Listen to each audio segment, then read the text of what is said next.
From July 8th to 9th, 2025, the African Technology Policy Studies Network hosted the NDC Regional Policy Dialogue and Dissemination Workshop in Addis Ababa, bringing together policymakers and climate leaders from across Africa to strengthen data-driven climate action. This event was hosted in partnership with the Pan-African Climate Justice Alliance, PACJA, and the West African Green Economic Development Institute, and supported by the African Development Bank Group through the African Climate Change Fund. The first day of the NDC Regional Policy Dialogue and Dissemination Workshop commenced with an inspiring official opening by His Excellency, Mr. Sayum Mikonnen, Minister of Planning and Development in Ethiopia.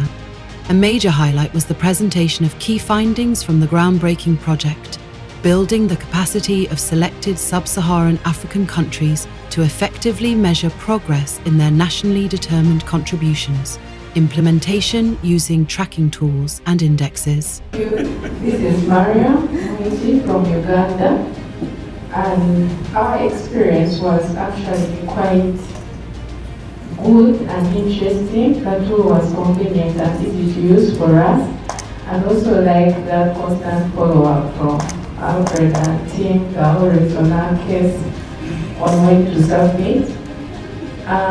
We agree with the scope for yesterday, and Uganda was there in the middle. We are not the best, we are not the last, we are just there, mediocre. I feel like Zimbabwe scored high because I feel like somewhat we cheated. What I mean to say by that is, and I applaud our national focal point. When this assignment was brought to us, he approached the right ministry, he approached government and said there is this thing that is happening, is ATPS in partnership with A, B, C, D, E, F, G, approached government. And from the get-go, there was buy-in. And our principals said that, okay, from government, the focal point for NDCs is Tapio. We're now working with Tapio. As such, all of the challenges of data collection, etc., we not really face it because that is what I deal with on a day-to-day. Insights on what I experienced in this particular process.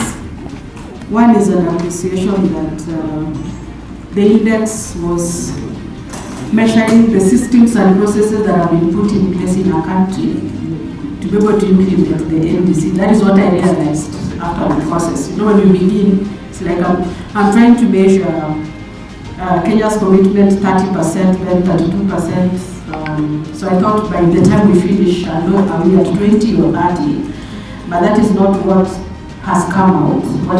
What I experienced in the process is that what mechanisms has the country put in place to implement its NDC. And I think that is a very unique dimension of this index, because unlike where we have a race towards a certain number, and maybe that's the message what we're trying to say, this is not about how you're number one or number last, but this is about what systems and processes are in place in your country to be able to help you implement the NDC. To our experiences in Ghana, I was not part of the data collection team, but I was in touch with them in their problems, and as you are aware, because you were the one who were giving us so much pressure because there were problems getting data. In fact, there was a point where Ghana was being threatened that would be dropped out because we assigned the MOU that we're not delivering. Of course,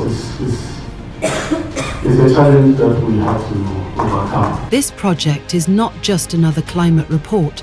It represents the first of its kind, a pioneering effort in Africa to develop practical, evidence-based tools and indexes that help countries not only track, but transform their climate ambitions into measurable action.